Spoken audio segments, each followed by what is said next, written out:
Morning. Hi everyone, good morning. Welcome to this 8th session of our Focus Talk series. I'm Adeline Blanchard, responsible for visual arts at Institut français. And Focus is a program by Institut français inviting curators and institutions directors twice a year to come to France to discover the French art scene. This year, due to the pandemic, we decided to do a series of talks online. And today I'm very happy to welcome Zineb Sedira, artist representing France at the 59th Venice Biennale. Hi, Zineb. Hi. Hi, everyone. Hi. Hello. So you are in conversation today with your three curators from the French pavilion.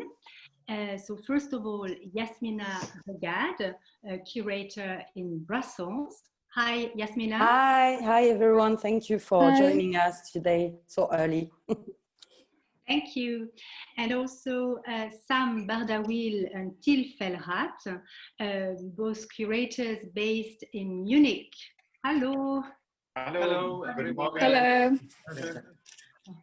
Thank you so much for joining us.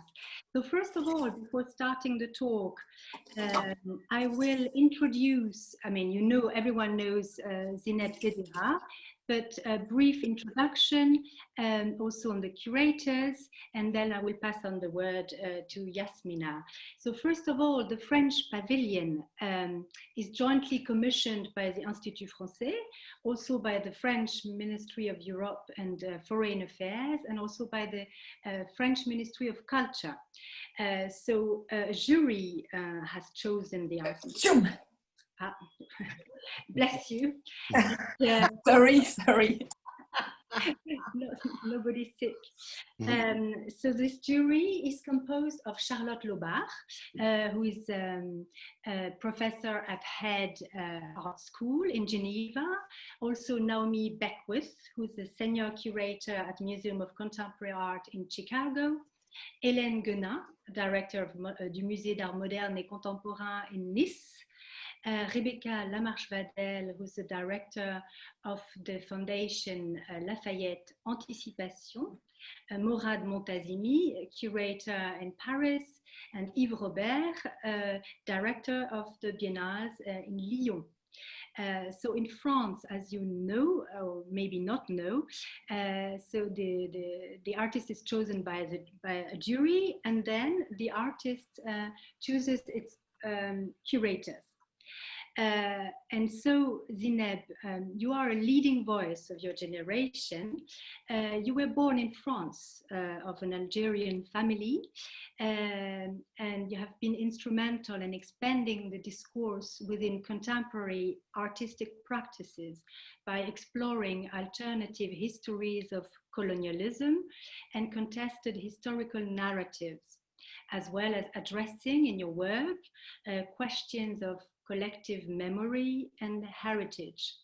Since the beginning of your career, you have elaborated a polyphonic vocabulary that embraces autobiographical narration, fiction, and documentary genres. So you are represented by Galerie Kamel Menour in Paris, and also by the Third Line in Dubai.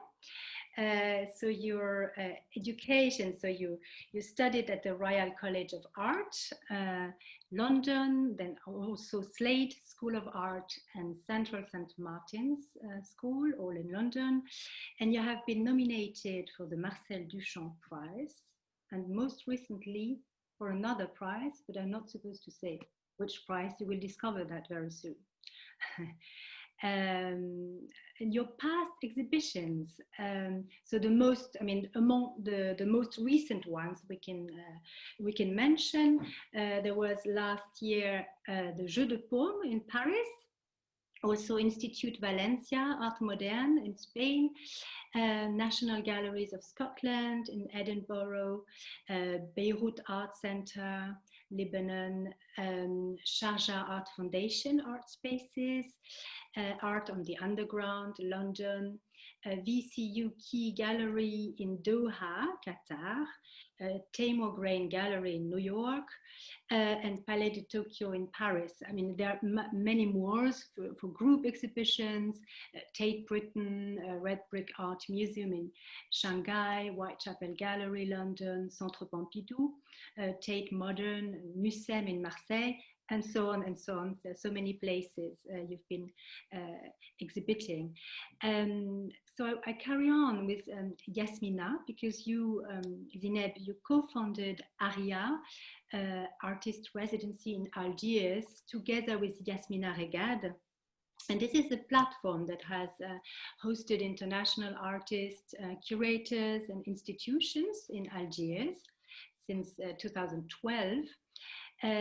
So both of you traveled together by plane and train the 1932 Imperial Airways commercial route that linked London to Karachi for the installation Air Affairs, commissioned by Sharjah Art Foundation in 2018.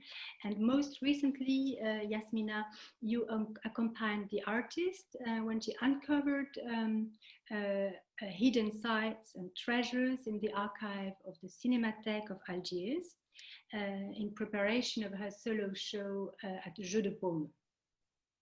And you, so Sam Bardaouil and Till Fellrath, you have collaborated with Zineb on several projects over the past decade, including the commission of a large-scale two-channel video and sculptural installation, The End of the Road, for the opening of Mataf, the Arab Museum of Modern Art in Doha, and also for an exhibition at Gwangju Museum of Art in South Korea, and for her first solo exhibition in New York at Tamor Grain Gallery. So yeah, so that was it for this introduction. Yasmina, I will pass you on the word to start this conversation with Zineb. Then we will carry on with Till and Sam for the second part of the conversation. If you have questions at any time, you can write in the chat, I have a question, and I will pass you on the word. So thank you very much. Merci. Merci. Thank you, Adeline, for this this introduction, and welcome everyone. So, if Joséphine, we could have the first slide, please. So, so what we're gonna do? Maybe I explain a bit how we're gonna proceed, as we cannot speak. We are a team of four, 3 curators, and working with Zineb, the artist Zineb Sedira. I think we decided on Zoom, so we don't speak on top of one another, to have to choose each a body of work or specific works that touches us, or that is important to us as curator, or as a person, or individually, or in relation to our relationship with Zineb. So for myself, I chose standing here wondering which way to go, which is an installation, a large scale actually installation that was commissioned and presented last year at the Jeu de Paume as part of the exhibition L'espace d'un instant. Sorry, I don't remember how it was translated in English. Zineb, maybe you can. No, on the top of my head, no. Okay, so can we pass the first image? So this also, it's very interesting installation for all of us. This is the living room of Zineb in London that was transported to Paris. And this living room actually is very special, because all of us, Zineb, Till, and Sam, and myself, had dinner in this. So we also had a life in this living room when Till and Sam were visiting London. I don't remember when was this dinner, but but before we visit this installation, I would like to revisit other work that I really feel that are linked to or prepared the ground for Zineb to present this large-scale installation. So first we will go to, can we change slide please? We will go to La Maison de ma Mère, the house, my mother's house, that was created in 2002. Is I think this is a photography, correct me Zineb if I'm wrong, if I'm wrong, it's a photographic installation. It's composed of 12 prints. You present it all together, right, on one wall. So that was early works by an early work by Zineb, presenting a view, an intimate view on what could be or what will be the dwelling or the place of her mother. Can we move to the next, please?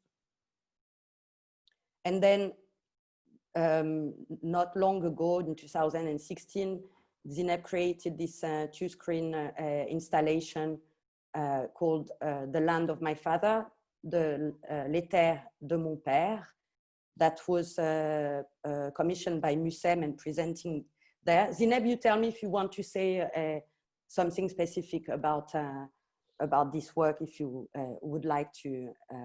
And then, so for me, I feel that this, and then next slide, please. And then we go back to 2002 mother tongue. So this is not, of course, a chronological genealogy for me, but they all are linked, even though they were not created in this series.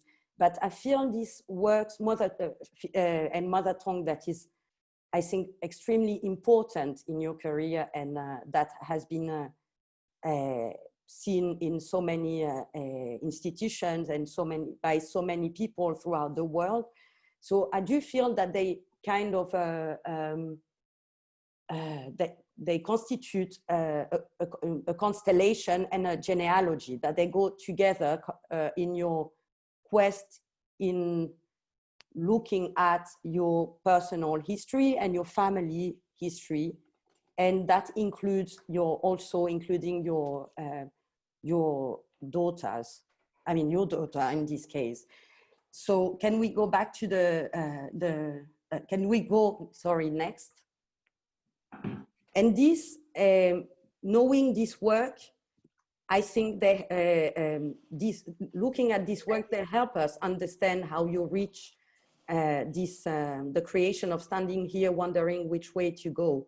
So looking at first at the language, all sorts of dwelling of the land, the language, the passing of the language throughout your family. I believe this led you to now be able to look at your own affinities, your own accomplices in your own history. Now you went, would you think this is right? Yeah. I mean, this is definitely a culmination of a whole body of work, and almost, I would say, almost at perhaps 85–90% work which kind of looked at the family or the autobiographical or the personal, always somewhere connected to my parents' history or mine. And I think in the case of the Jeu de Paume piece, Standing Here Wondering Which Way to Go, for me it was really almost the extreme of the autobiographical in my work, because here I am actually sharing my living room, my private space, and you, Till and Sam, have been there because we are friends, but to have that suddenly to share an intimate space with photos of my families, with personal objects, books that I read, it's really sharing an extremely personal space with a much bigger audience, because here we are. I'm not just sharing with friends and family, but I'm sharing with everyone. Of course, it's important to not forget that although the personal is very, very much present, this is connected to much larger and wider and more collective issues. And in the case of the living room, I was really exploring the Pan-African Festival of Algiers of 1969, And as I was working and looking at a lot of archival material around the Pan-African Festival of 1969 and what it meant to politically to be in that kind of 1960s decade, which was for me a decade where there was a kind of very strong political consciousness, not just around the anti-colonial movement, anti-imperialist movement, but many, many other movements. I also realized while I was working there that actually I'm born in the 60s, and although in 69 I was still a child, I realized that unconsciously or consciously, I've for now a good 30, 40 years, have carried on collecting objects from the 60s. So I am somebody who goes to flea markets a lot, who buys a lot on eBay, who adores and really appreciate and see a lot of values on object, paintings, books, furniture from the 1960s. Sorry, just I interrupt just to say that can we move on to enter in the next slides are entering so we can visit and have, okay. Sorry.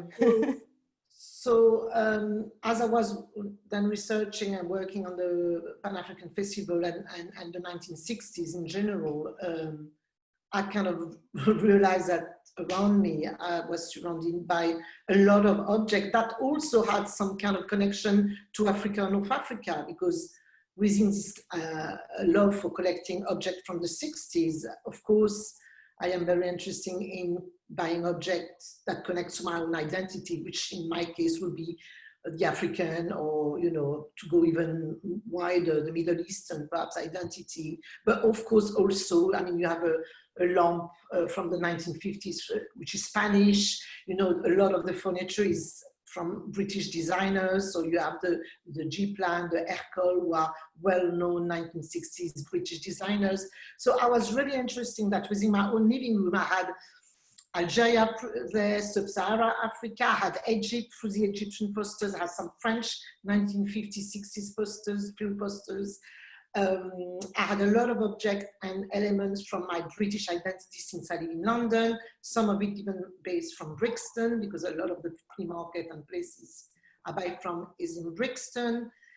And yeah, so it made sense in some ways that within that story of the 1960s and the anti-colonial and anti-imperialist kind of movements, in fact, my living room was representing all that.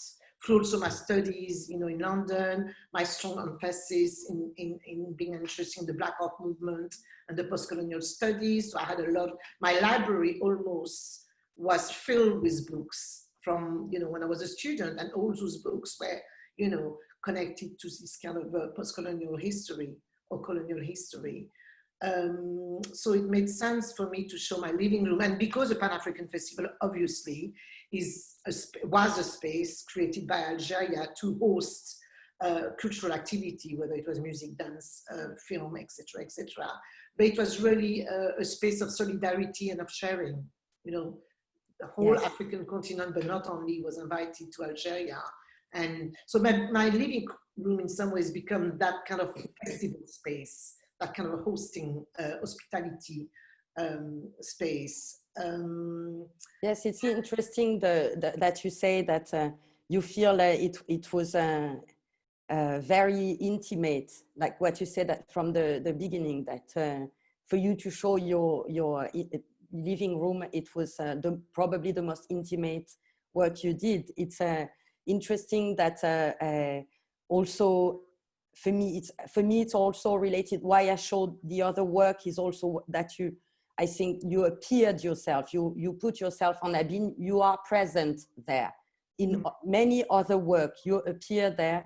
In mother tongue, there's even your family. I think it's the intimate of the language, the intimacy of the language, of the heart as well, of the family properties, say, or the parents' property. And you move to something that to me is intimate politically there. That is another kind of these are political affinities, political solidarities. And I understand that when you say yes, the living room performed already in real life these encounters of people from all over, not only in the walls, within the books, within your choice or intuitive choices that belong to the 60s, and but also all the people, they're still there, kind of, we could feel still the ghost of your guests, the people who came from all around the world who were hosted. That it is, we can understand that it's also, what you bring is also a way of life, a way of living. Actually, one of the pieces, I know it's called Way of Life. Yes, And, yes, that's true. So I really like that, that part.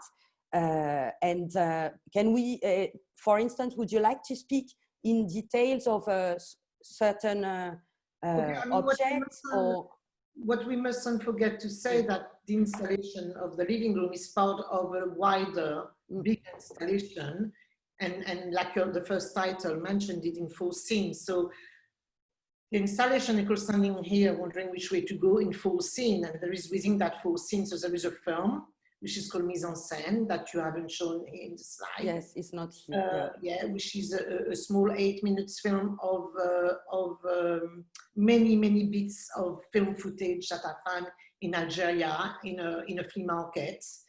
With the canister, there was a lot of bits of film. Some of the films were super damaged, so there is no image, or there is image, but the image is super abstracted. And other bits of film where you see actually some images, and you might not recognize some films. A lot of the bits of the film are definitely all come out from film from the 1960s, which is anti-colonial, yeah. I believe there is a film from Poland also in there, a small bit. So what I did, I kind of stitched all those films together, I scanned them all, and then put them together and created a film called Mise en Scène. Then there is a second part, the second scene, which is Way of Life, which is a living room. A third scene, which is called, now I've got to remember the title. Can you go through yeah. No, it's before. The World Was on Fire. Yes, this one. Okay, for a brief moment, The World Was on Fire is the installation of the photo montage. So I created, because I spent so much time in Algiers and in France and in England, looking at the archive, and there is so much around the Pan-African Festival, that I decided to make some photo montage collages, if you want, accompanied with objects, because for each of them, they're on a shelf, and with each of the photo montage, there is some object. So although it's a kind of a 2-dimensional project, it has also a lot of bits that I find in flea markets or books or whatever. And the third one, called We Have Come Back, it's installation of records, vinyls. I've got a huge collection in my place in London of vinyls, and I do listen still to vinyls. But for me, it was important because there was a big movement also in the 60s of music, which was called music protestataire or militant music. And then I made a big installation on the wall with all those vinyls. But of course, during the Pan-African Festival, there was a lot of music played. And I was lucky to find through dealers a lot of the vinyls that came out in the 60s with Algerian music or African music played at the time. And obviously the most well-known one and more easy to find, the Nina Simone, the Maria Makeba, the Archie Shepp, and all those kind of African-American musicians that came to Algeria. More difficult are more the Sub-Saharan or the North African musician that came in '69. I was lucky to be able to. So the whole project is also about collecting, and yeah, it's also about collecting, like collecting the archive, collecting objects. It's something that I do every day in my life when I go to the flea market and I buy myself some 1960s clothes or objects that I put in my living room. So yeah, I think it's very important to say that the archive or the object as a signifier of a certain period is very important. And I believe that some of the 1960s vases I've got, for example, in my living room could be part of an archive because they really tell a story about a certain type of design, notably in the 60s, where you could see that Africa had a very strong influence in a lot of designers, European designers, yeah? So I played on this idea also. So, and the installation itself, like, it's good that you remind that it goes in 4 scenes, all the vocabulary around, all the aesthetics, and the protocol you use remind either, I mean, a film, cinema, theater, either, and also music. The title itself, it's borrowed from a song. It's the title of a song, standing here and wondering a way to go. So, it's really interesting also the whole, the mise en scène you do yourself. You used a mise en scène, all these collecting and all these objects for me are kind of finally footages that compose all these 4 scenes.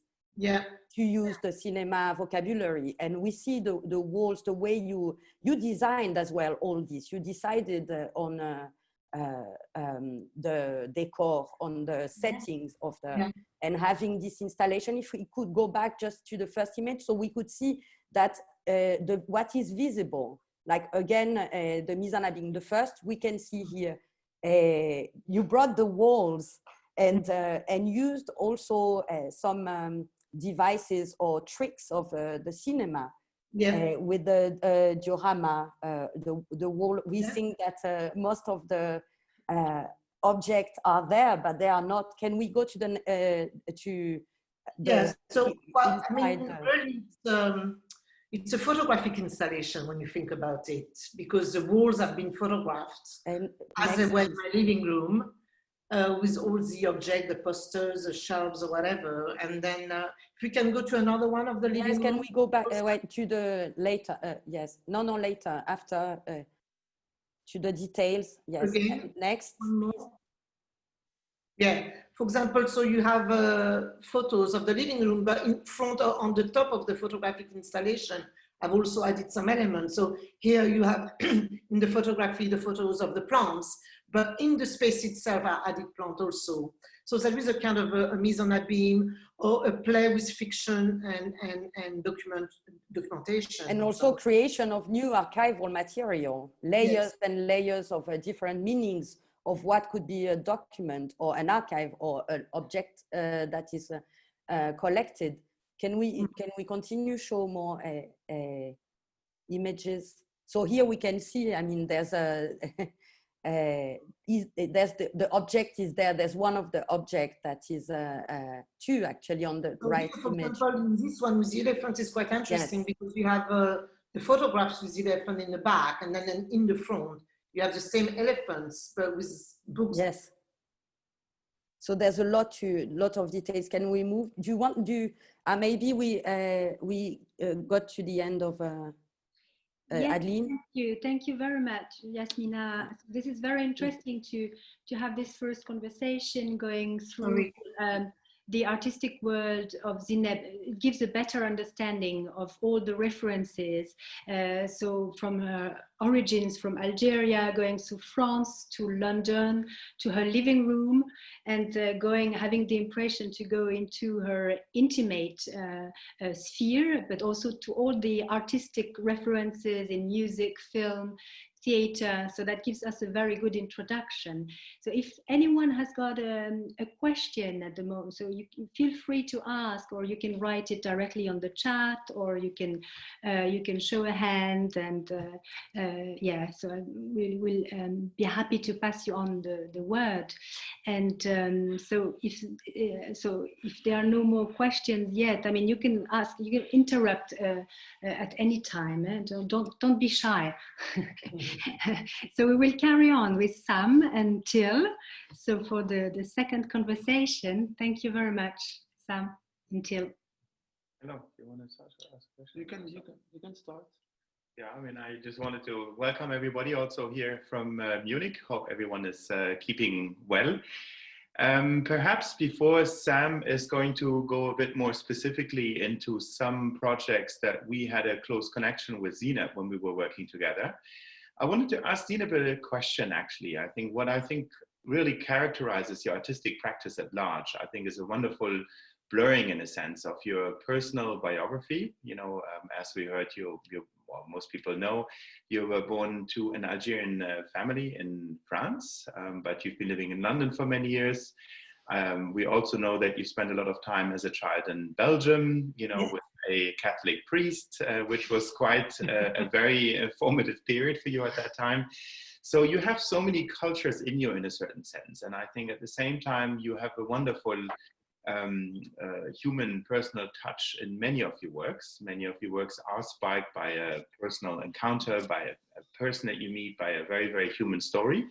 But at the same time, I think you're also very careful of never really, you know, being on a side in a sense, or you really find a great way of blurring and putting all things into your work, you know, like as in a sort of bridge, even though that may sound a bit cliche, but I think you are really able to connect with people no matter where they come from. And perhaps you can maybe talk us a little bit about what are your strategies in that, or how do you manage, in a sense, to weave all those complicated things that make up you as a person into the projects? Well, I think very simply, I need to be touched by something, by a story, an object, a person. Often it's a person, but not only. And then once that happens, because it really comes from a kind of very personal and human encounter, I developed my project around that. And for me, I always believe if you talked, it was very important when talking about politics that you talk about the personal. So for me, the personal and the politic was always entangled. And for me, a piece becomes very successful for me when the personal is there, and perhaps has almost as much space as a political. So for me, as soon as I'm touched by a story, I know it's gonna work somehow. It's gonna kind of open a path to an interesting subject, or a space to kind of explore. And yeah, the human aspect, the talking, the listening, you know, I mean, as you know, a lot of my work is to do with oral history, but it's me telling the stories via videos or making art, but it's also listening. So I love listening to people, wherever they are telling me the stories. So, and from listening that way, I hope I'm becoming a better teller, you know. So I don't know if I responded to your question, but it's pretty much it. Yeah. I think to pick up on the conversation, I think what you said something when you were in conversation with Yasmina now, you said something about working with objects and archives as signifiers of more expansive realities or things that are more complex. And I think it's on this focus that you bring onto the objects that become the subject of your work, whether the object is a person, whether the object is a museum display, whether it's a shipwreck. The way you weave these things into context that then become signifiers of something larger, departing from the personal to become something more universal in a sense, is what we personally find extremely enticing about your work, and has always been something that we love teasing out and working with. Perhaps what we find most exciting about Zineb is how she manages to always conjure the surviving traces of a number of very controversial histories, but to kind of reveal how they still haunt our present realities. In a way, she's always uncovering the persistent remains of several historical and current struggles that straddle a number of geographies. And these geographies are not only referring to a place. A geography could be the household, you know, or the family. It could be an abstract place that lives in the imagination. Geography could be the realm of publication when you work with comics, for instance. So it's very interesting how you take all these different areas, all these different so-called topographies, and starting from something that is very current, you kind of delve into all these layers to dig up all these controversial histories to kind of make us understand where do our perceptions of what is happening now come from, and how do certain injustices perhaps still function in the way we deal with each other. I'm going to ask you to the permission to share the screen, if that's possible. And I think I can, yes. And what I would like to do is perhaps bring, here we go. Okay, sorry. for some reason, I'm going to stop sharing and I'm going to open. Okay, here we go. So let me just do this very quickly.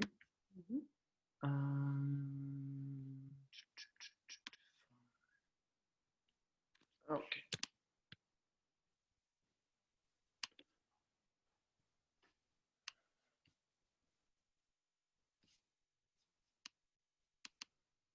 Technology. Is it fine, Sam, or do you want us to share it through? No, it's fine. I'm just trying to find where. Here I am. No, 1 second. Okay.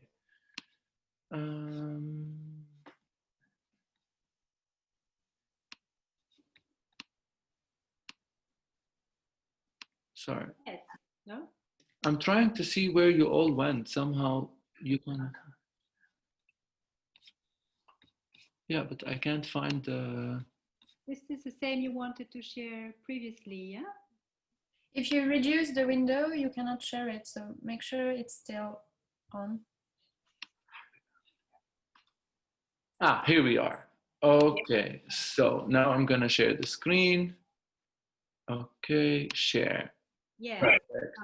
Okay, thank you for your patience. So what I'm gonna do, and given the fact that we don't have too much time, I'm actually here going to view Window. Yeah, I'm just removing this. Okay. I want to focus on one particular image and read a very short text that goes with this image, which Till and I kind of wrote when we did, when we worked on Zineb's first show in New York, first solo show at the Timur Grani Gallery. It was back in 2015, I think. And at the moment, we were very interested in looking at different works, specifically a body of work that she did in 2013, 2014. And the image that we're looking at is from a work called Museum of Traces 2, where Zineb actually was on a research trip in Algeria, and she pictured a small museum of the lighthouse of Cap Caxin, which is in Algeria. And this is an image of one of the displays. And I'd like to read a short text for you that corresponds to this image. In a staging that evokes all the recognizable means of visual display of the ever-persevering 19th century natural history museum, a corroded cogwheel that is covered in dust stares at you while it lies, tired and redundant, within a neatly orchestrated setting. This image comes from Museum of Traces 2, a photographic series that explores a number of similar objects that belong to several lighthouses from when Algeria was still under French colonial rule. Back then, the depicted cogwheel used to engage another similarly toothed device, propelling into motion a much larger contraption, of which it only played a small yet indispensable part. Disjointed from the mechanical apparatus to which it once proudly belonged, it has become obsolete, providing neither speed nor direction. Instead, it grapples, not without a certain amount of suffering, with its new job description of inanimate museological relic. As we continue our journey through this image, we soon realize that the cogwheel is not the only object to have met such an ill-fated destiny. To its right, the partial contours of a lamp can be identified. Equally coerced into this choir of signification, it has been forced to go against the natural order of things that has been eternally followed by all lamps in all places and at all times. Instead of emanating light from within, thus providing clarity of vision to everyone who falls within its reach, it now requires that light actually falls on its muted surface in order for you to discern its presence. The harsh irony of fate. Beyond the cogwheel and the lamp, the metaphor of inertia that permeates this image spills into yet another object. In the background, you can distinguish the lower right corner of a map. Perhaps the most unfortunate in its plight, it hangs lifelessly on the wall, a reminder of the cartographic document that it used to be in a previous life. During these long gone days, it used to feel alive, rolled, unrolled, and positioned in various directions by navigators straddling north, south, east, and west. Now it lies flat in the most counterintuitive of ways, longing to be useful again. And I think we just felt like reading this short text to illustrate how many emotions and this conflation of past and present that Zineb manages to bring out in every object that becomes the subject of her exploration, of her interest. So when I started talking about the conflation of past and present, this image is a very good example of how the departure point is always today. This display that exists in this, remnant of a museum that is so hard trying to tell a story about the past, but the past is still haunting us and trying to kind of frame how we understand where we have arrived and what we are doing. In a sense, this is not very different from the presentation at the Jeu de Paume, I think, because by bringing all these objects and bringing all these personal archives and materials, it is telling us something about how Zineb lives today, about her as a person, about her own story, but also the objects tell stories that are very, very conflicted and very contested and come from so many different backgrounds. And this leads me to the next point, the images that I'm going to show you now, which is actually the work that we commissioned Zineb for the opening of Mathaf in 2010.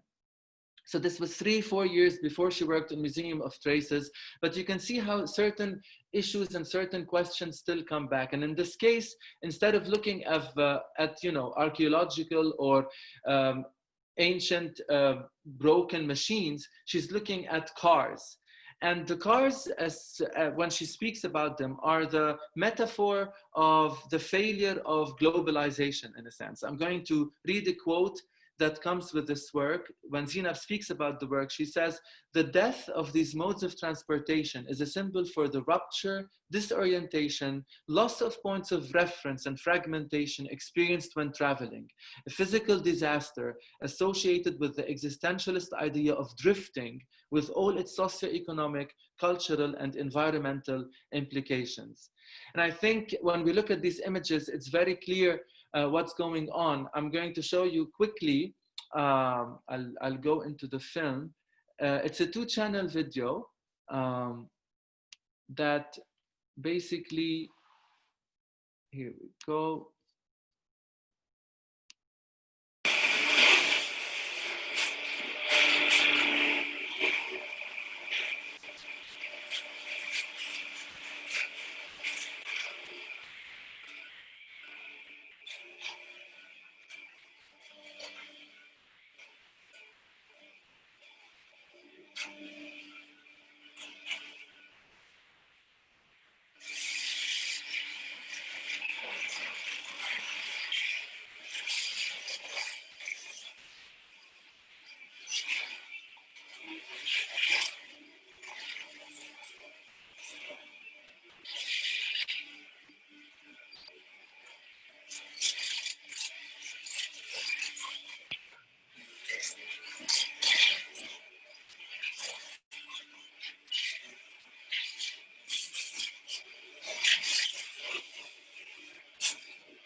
And the film continues to show us different angles of this kind of scrapyard where all these, broken vehicles of connectivity, in a sense, have completely lost their function in a little way similar to the cogwheel that we saw in the Museum of Traces in a work from 3 years later. And the film also has a part where there's a narration by Zineb over the images that we see. How will we go? Maybe we will be left waiting to see.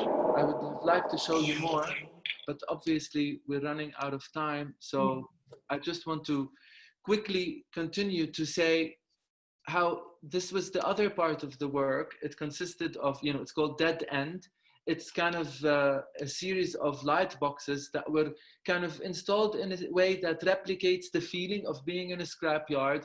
Each photo is very engaging and very harsh and aggressive in its own way, But as you see, it connects to work just from a year before with the light boxes, Zineb's signature light boxes. This is Shattered Carcasses and Architecture of the Forsaken from 2009. But then if we go back a year earlier, we look at this work, you know, this iconic piece from Zineb, The Lovers, which is coming out from a body of work that she did when she was traveling on the Mauritanian coast. This is from Nouadhibou, one of West Africa's most famous scrapyards of boats and ships. And it's also a place where there are daily departures of young Africans to Europe. So again, the continuation of a line, objects, geographies, situations that deal with histories that still kind of shape our present reality. But what's fascinating is that the emphasis is always on what does this mean for us today? How are we grappling with these realities today? It's important to understand the past, but it's more important to be able to figure out a very active response that allows us a certain agency to grapple in a more active and effective manner with very important issues. And the personal is always there, as we were saying earlier, but it always opens up to other very, very important questions. And this is the last image that I want to show. It also comes from that body of work in 2013, 2014, the sugar silos. That was a very interesting photographic departure also for Zineb in terms of the form, in terms of the formal approach and the style. And what's interesting here is these are actually the sugar warehouses in Marseille of a place where, you know, it's called Saint Louis Sucre Refinery in Marseille, where sugar was being, you know, brought from Cuba, Madagascar, Mauritius, Zambia, Brazil, Burkina Faso, Untitled. It was all being, you know, put together, packaged, and then distributed globally, which is a very interesting metaphor for the complete loss of identity, which again brings back the question of globalization and whether it truly connects or whether it does so at the expense of celebrating locality versus globality, which connects with Death, you know, End of the Road, the film that we developed with Zineb or commissioned Zineb to do for the opening of Mathaf. So I'm going to stop sharing and maybe finish with just a quick question for Zineb.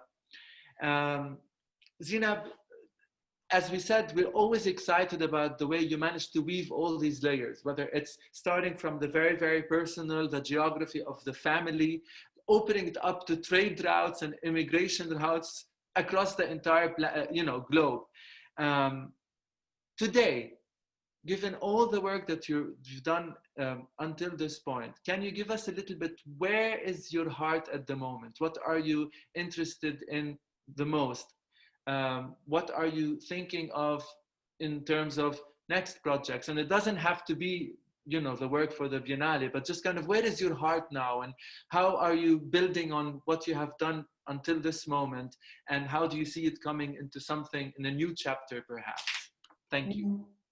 I think, I guess it will be continuing exploring some of the ideas and issues around the Jeu de Paume piece. I think, you know, this era of the 1960s, and perhaps, you know, certain element of it, which in my case will be the cinema. I'm very interested in kind of looking at how the cinema was developed all over the world during that time, and that the idea of making cinema that became a militant tool to fight or to express some political ideas. That's where more or less I am in. And it's not just the 60s, obviously it goes up to the 70s, 80s too. So yeah, so it's kind of really strongly connected to the Jeu de Paume, but it's focusing more on cinema. It's fascinating how the work over the years, when you look at the work, is becoming more and more spatial, three-dimensional. It's growing bigger and bigger in a sense, but becoming more and more focused on certain specific moments, key moments. Instead of taking a theme, at least this is an interpretation, it focuses on a moment, a festival, a cinematheque, a particular film, and how you know, it was received in different places, but then it's exploding in a sense and being explored in so many different formal ways that come together to create an immersive spatial environment. And we're very happy to be joining you on this journey with Yasmina. I think it's an honor and it's a delight to see your mind at work. And yeah, we just wanted to share a few of our own responses and the points of attraction that we have to your work and to you. And thank you very much for listening. Thank you so much. Maybe can I just add something, just because now I saw, just to link actually what you said about, that I found very interesting about looking at the past from today. And also to add up to the Zineb's answer of where she's at now, and what I feel strongly through the installation at Jeu de Paume is actually what I felt is it's through the history of the 60s, the militant history of the 60s and the 70s, that is actually invisible, it's been invisibilized in the global history. It is a time of utopias. It is a time of developing new ways, third ways. And I feel strongly that from this point, your work look at the future. It is from the past looking very much throughout the future towards the future, a future from the past at that moment that has been overlooked or ignored, and this I think it's a very important turn in the work, looking at cinema or music at the time that was avant-garde, that is still avant-garde today. So it's a way for me to look at the future, another future, other possible future from that were devised or conceived in the past. Okay, so that's the only thing. Thank you, Yasmina. We have one question from Maria Rava-Jova from Bach, Netherlands. Thank you so very much for the presentation. It's fantastic work. I've been intrigued for many years, but there is one particular element I've been intrigued by throughout this presentation, and that's Zineb, that you invited 3 curators to work with you, and thus my question would relate to the methodology. Is it going to be militant collective work, or are you dividing the space in like this is this curatorial take, this is this curatorial take? But whatever you can reveal at this point, I'd be very interested to understand how you envision this working together. From the outset, when I knew I had to choose my curators, I knew I wanted to work within a collective kind of mode, and within a family mode. I mean, for me, the family, as you've understood now, is very important. It was also important that I surround myself with such a big task by friends that I respect, that I find intellectually challenging, that I know how, in terms of curating, I've done some really good projects. So not only, they were friends and we could have a good laugh and a good glass of wine every now and then, but there was also the fact that, I really respect Till Sam and Yasmina intellectually. And so for me, the choice was very easy. It's more the logistic, because 3 curators seems to be a bit like, a bit complicated, and the question why, but purely because for me it was important to recreate this kind of notion of family and sharing. And I really believe that Yasmina, Till and Sam complement each other on different aspects. For example, Yasmina will know most probably much more about the Algerian history and some of the subject that I've dealt, and also we've created ARIA, that's a residency project in Algiers. So with Yasmina, there is also, but Yasmina is also somebody I can call at 10 p.m. in the evening if I'm stuck with something, because there is this friendship too. And the same with students. They might not know less, they might know less about Algeria, but they will know more about other things. And again, there are people that, we do text each other sometime at the weekend and things like that. So for me, because of the hugeness of the task, it was very important that I feel very at ease with my curators or the curators, and actually I've called them my lovely curators. That's the way we text each other now. So yes, this idea of humanity and intimacy, and you know, now you understood. Till and Sam have been to my place. Yasmina also, they know my children. They almost know my parents. You know, so yeah, so it's kind of a family affair, really. That's the way maybe to add one more point is, you know, we've also known Yasmina for a very, very long time. Yes, you know, she's also a wonderful artist herself. And so I think it doesn't come at all as a sort of an alien construct. You know, it really, we all know each other. And, you know, we've already been working much longer than, in fact, it had been publicly announced on this project. So for the past, like, I think at least 6 months already, you know, we've shared a lot of meetings. We were in Venice together. So I think it's very much what Zineb was saying, almost a family affair, you know, of friends coming together and supporting Zineb, which is really for the three of us, the most important thing is to create a certain safe space. You know, she has a diverse range of personalities, experiences to bounce ideas with, and we brainstorm together. So I think really maybe more that idea, because I think the Venice Pavilion, in a sense, is maybe not the same as curating a group show or other things. You know, in the end, it is one project, but it is one very, very personal project, and one project that is very prominent and that will go very much in depth. And I think to create that, I think it, you know, takes a long time of reflection, brainstorming, coming up with very, very diverse references. And I think in that sense, you know, so far it's been, I think, been working extremely well. And yeah, we're all super excited. We love talking to each other. We love seeing each other, and we miss each other when we don't see each other. So, and we. Can I just add one thing about Yasmina? The other aspect, of course, that interested me is Yasmina over the last 5-6 years, I've really kind of started performing and using performance in her own art, and in some ways has become an artist. And so for me, it was also important, not only she was a curator, but she's also an artist. And because it seems that my work is going to that direction of performing, not that I will be performing myself, but it has a who knows? Who knows, I might, who knows, sorry, yes, I might just take it. But so for me, it was important to have also this element of performance, and Yasmina has an amazing performance on the radios, the Algerian radio of the 60s, you know, that, you know, really compelled me. So in that sense, I find, you know, those three very complementary, you know, approaches, and also in just the way they see the world, you know, very, very different, but very agreeable, you know, if it makes sense. Thank you. Yeah, I mean, having started working with you guys a little bit, so we can feel this synergy between the four of you, and this intellectual but also friendship synergy that is really important for you, Zineb, as a support, to your work. And I wanted maybe to ask a little bit, because I know, I mean, these are the premises now from the pavilion, and but as you are working on researches, maybe you could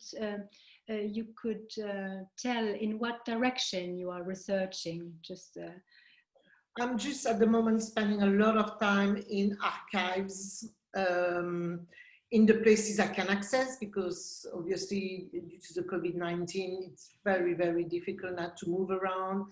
And a lot of my work is about traveling, and notably to Algeria, which I can't do at the moment, but not only. And when I can, I do. When I can access archives, I do.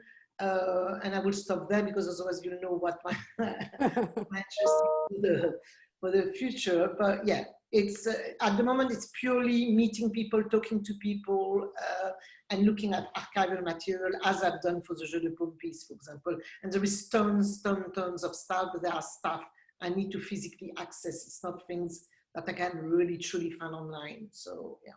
Mm-hmm. Thank you. So we are about to finish this talk, and I wanted maybe to know more about your upcoming projects for 2021. So okay, what's interesting is that the Jeu de Paume piece is traveling to a lot of countries. Obviously, because it's one living room, it can only go to one place at a time. But what I'm trying to do now, because the demand is quite high and in different directions, America, France, Sweden, Portugal, etc., etc. So I'm trying to create another version of the living room. But what I do for each country is that living room goes to, let's say it's America, then I push the focus on America. So in the case of my project, will be perhaps pushing the civil rights movement in Algeria. If it goes to Sweden, I mean, Scandinavia has also strong history with anti-colonial movements. So when it goes to Sweden, I develop or add. So it's a piece which is growing and changing each time it's going to a new country. When it's going to the Gulbenkian in Lisbon, again, I'm pushing the kind of anti-colonial kind of Portuguese, you know, side of things. So I'm trying to also add books and music from that country about the subject. And that's very, very exciting because obviously, I mean, I still, you know, collect and go to flea markets. And ideally, I go to the flea market in the country. For example, when I'm going to go to Lisbon, I'm going to do the flea market in Lisbon and buy object from there. The same with America. When I'm going to go to Arizona, I'm going to go to the flea market and buy object from there. So that's what I'm trying to do. So it doesn't take me huge amount of time and space, but it's very exciting and fun. You know, Zineb, at the end of all these presentations, you will have to buy a much bigger, like a mansion, and have the Swedish living room, the Portuguese living room, you know, the American living room. I mean, it's important. It's very important. Yeah, I think I can come and visit, and each one stays in one of these living rooms. I mean, don't worry, I'm buying a castle in France, perfect, so perfect. affordable. Thank you so much to all of you. So we are coming to the end of this talk. Thank you, Zineb. Thank you, Yasmina. Thank you, Sam. Thank you, Till. So you will be able to listen to this talk again for replay on the website of the Institut français. So next week. And so, yeah, we have another talk coming at 11:30 with Marcel Duchamp Prize nominees. Alice Anderson Prize nominees. Ah, I thought channeling Duchamp through Zoom. Duchamp will be there. So thank you to all of you. Thank you. Bye bye. Thank you. Bye. Have a good, good day. Bye. Thank you. Bye. Thank you. Bye.